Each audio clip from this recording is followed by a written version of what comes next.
গণভোটের রায় অনুযায়ী সংবিধান সংস্কার পরিষদ গঠিত হলে সেটা সংবিধানে আগে ধারণ করতে হবে এবং সংবিধান সংস্কার পরিষদের সদস্যকে কে শপথ নেয়াবেন সেটা বিধান করতে হবে এবং কোন এরকম ফর্ম এটা সংবিধানে নেই, এই ফর্মটি তৃতীয় তফসিলে আছে সাদাটা, এইরকম তখন একটা ফর্ম সংবিধানের তৃতীয় তফসিলে আসবে।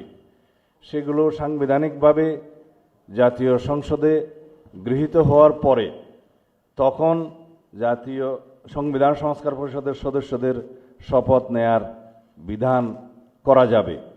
বিধায় আমরা এখন সাংবিধানিকভাবে এই পর্যন্ত আমরা এসেছি, আমরা সংবিধান মেনে এই পর্যন্ত চলছি এবং আশা করি সামনের দিনেও চলব।